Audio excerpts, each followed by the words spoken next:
Bismillahirrahmanirrahim. Alhamdulillah wassalatu wassalamu ala Rasulillah wa ala alihi wa sahbihi wa mawalah amma ba'd. Ahibati fillah, pada kesempatan kali ini kita akan melanjutkan materi kita tentang ikhrajuz zakah, mengeluarkan zakat. Yang pertama adalah ma hukmuhu. Apa hukum mengeluarkan zakat? Apakah boleh ditunda atau harus segera dilakukan? Nah, di sini hukumnya adalah wajibun 'alal faur, yakni wajib dengan segera.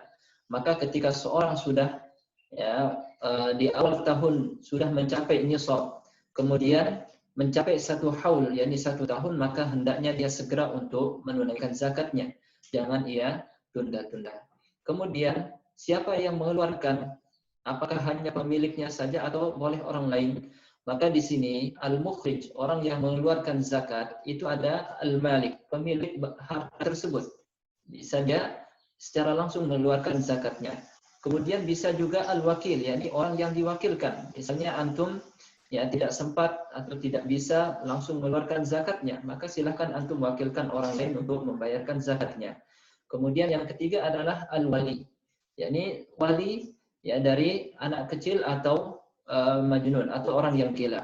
Nah, misalnya ada seseorang meninggalkan anak yang masih kecil, tapi hartanya banyak, yang sudah mencapai nisab dan mencapai 1 haul, maka siapa yang mengeluarkan? Nah, yang mengeluarkan di sini adalah walinya, yakni orang yang mengurus anak tersebut, dialah yang akan mengeluarkan zakatnya, atau orang gila, yang mengeluarkan adalah walinya.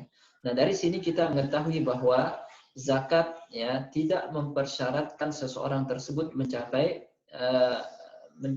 usia balik, atau dia berakal. Nah, karena apa? Karena harta itu berkaitan dengan karena zakat berkaitan dengan harta seseorang, bukan berkaitan dengan taklifnya. Baik. Kemudian di mana seseorang mengeluarkan zakat dari hartanya? Nah, di sini untuk zakatul mal, yakni zakat yang berkaitan dengan harta, termasuk urudut tijarah, bahimatul an'am, kemudian yang lainnya yang telah kita sebutkan, maka atau zakatnya dikeluarkan fi baladil mal, yakni di negeri di mana harta tersebut berada. Artinya sekarang misalnya antum punya bisnis, punya toko di suatu tempat. Nah, tetapi antum tinggal di tempat yang lain, maka di mana antum bayarkan zakat dari toko tersebut? Nah, maka di sini jawabannya adalah zakatnya harus dikeluarkan di mana toko antum berada. Jangan antum bayarkan di tempat yang lain. Namun untuk zakatul fitr, yakni zakat fitrah, di mana dia dibayarkan? Nah, kalau untuk zakat fitrah ini dibayarkan fi baladis syakhs, yakni di mana di negeri di mana orang tersebut berada. Misalnya sekarang antum di akhir tahun, di bulan Ramadan, antum antum ketika hari Lebaran antum berada di luar negeri misalnya.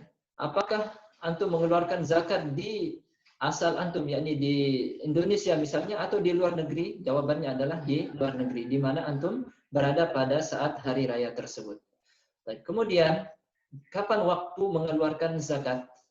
Nah, di sini ada waktu wajib seseorang untuk mengeluarkan zakatnya. Kapan itu? Nihayatul haul, yakni di akhir tahun. Ketika harta tersebut sudah mencapai haulnya, yakni sudah mencapai akhir tahun, maka hendaknya seseorang atau wajib bagi seseorang tersebut untuk mengeluarkan zakatnya.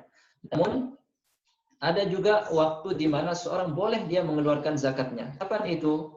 Yakni qabla wujubiha bihaulaini fa aqall, yakni sebelum datang wajibnya, yakni sebelum datang akhir tahun, dengan batasan 2 tahun atau 1 tahun.